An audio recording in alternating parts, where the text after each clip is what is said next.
Hello Marys, what's up nerds? It's me again Ronan and welcome back to my channel!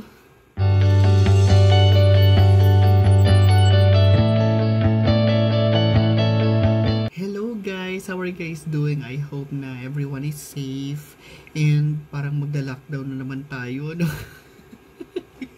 Nakakaloka. Well, anyway, sorry medyo mahina yung boses ko kasi madaling araw pa lang and masyado kasi maaga yung start ng shift ko guys, kaya around 3 AM gising na ako, ayun, kaya yun, vlog muna ng konti while wala pang ginagawa. Anyway, so ayun na nga, dun sa, kung nakikita niyo yung title ng video ko, no, yes, meron akong ganun. So, di ba nakwento ko sa inyo before na parang after ng COVID journey ko, di ba nagka-COVID ako nung September last year. So, after 3 days, nawalan ako ng taste, nawalan din ako ng, ng sense of smell. It took a while bago siya bumalik. Nung bumalik naman siya, nandun naman talaga siya. Bumalik siya ng maayos, pero may something, parang na-alter. May parang changes doon sa sense of smell ko tsaka sense of taste ko. For a while, parang iba talaga. Iba yung panglasa ko. Yung mga, let's say, yung dati kong nalalasahan na mga food, iba yung mga lasa nila. Let's say, for example lang,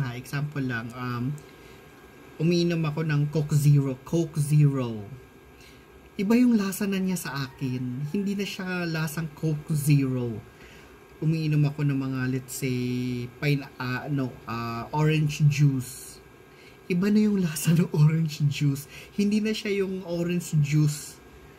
Yung iba, may something taste na ang hirap i-explain. Hindi ko alam kung paano siya i-explain. Basta meron siyang taste na distinct, na nagta-translate din siya dun sa sense of smell ko. Yung sa sense of smell ko, nagbago din siya.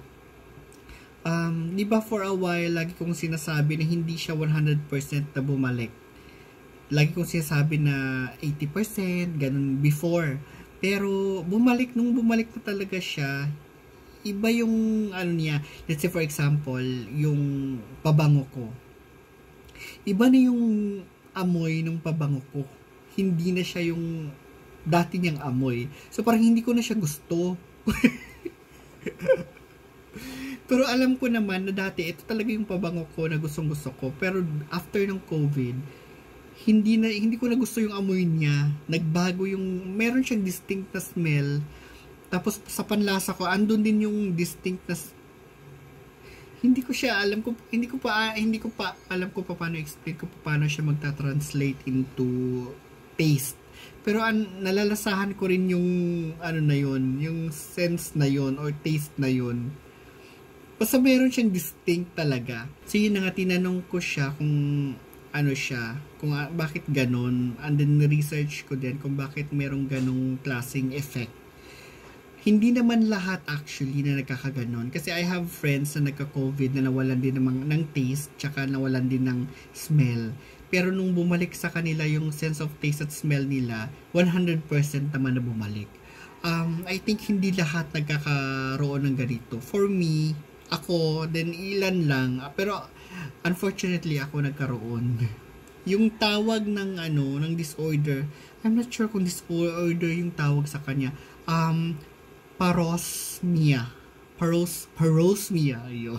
So, nung chine-check ko siya, sabi dito is, parosmia is a smell disorder where all odors become distorted.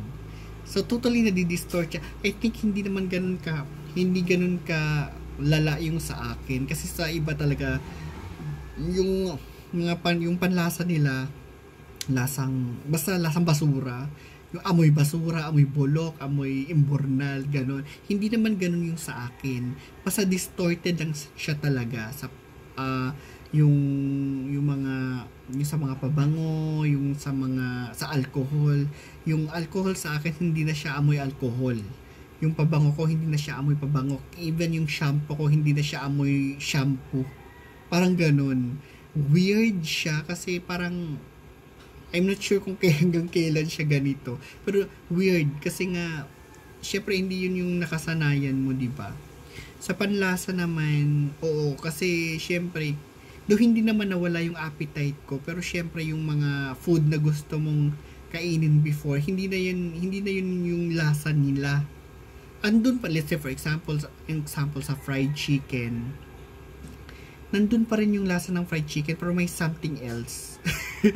Yung ano talaga, yung naano ko talaga is yung sa soft drinks, yung sa Coke Zero or sa Coke in general.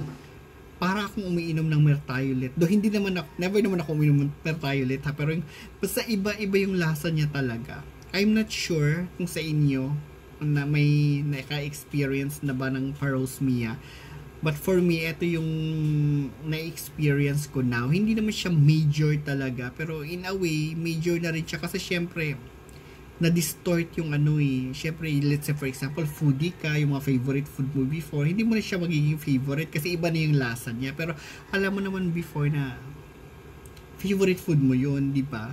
O yung favorite smell mo, yung sa pabango mo nga, hindi naman ako hindi ko naman iniisip na mag-change ng scent kasi alam ko naman favorite smell ko talaga yung yung pabango ko, pero as of now parang hindi ko siya masyadong favorite. Na ako sa kanya, na-irritate yung ilong ko. Ayun, yun lang naman guys. So I'm not sure kung may mga makaka-relate, sinishare ko lang kasi baka mamaya meron ding sa iba sa inyo na may experience din ng parosmia after COVID. Kasi I know, marami na rin naman sa atin yung nagkaka-COVID. Ang importante is na overcome natin yun, di ba? As I have said, vaccinated naman ako. Kaya nung experience ko ng COVID before, back on doon sa sa COVID video ko, 'di ba? Hindi naman, flu lang siya talaga sa akin. Ayun lang muna for me guys. So back to work na tayo. Thank you nga pala sa lahat ng mga nag-message sa akin, sa mga bago nating subscribers. Welcome. Masyadong informal yung hindi masyadong yung plakado yung natin ngayon. Naisip ko lang siyang i-share while working. Thank you so much sa mga support. Comment kayo down sa comment section kung meron kayong na-experience din na ganito, no? Medyo weird talaga siya, nawi-weirdohan ako. Ang sabi dun sa mga nababasa ko, 3 months to 6 months. So, after 6 months naman daw, babalik. Wala siya talagang, kung kailan siya babalik na normal. Baka mamaya hindi na siya bumalik na normal, no? Yun yung pinaka-worry ako dun eh, kasi baka mamaya hindi na bumalik talaga sa normal. Ito na yung mga magiging normal ko. So yun, distorted talaga siya. Iba talaga yung amoy niya, iba talaga yung mga panlasa ng ibang food. Sana bumalik sa normal. Kakalungkot. Anyway, thank you so much. Sana okay lang kayo. I'm not sure kung babalik tayo sa lockdown, no? My goodness. Anyway, hanggang dito na lang ulit. Comment lang kayo dun sa comment section. Add nyo yung yung fan page ko ng Facebook. And thank you. As I've always said, please choose life. Please choose happiness. And please start your day with a smile. Bye for now.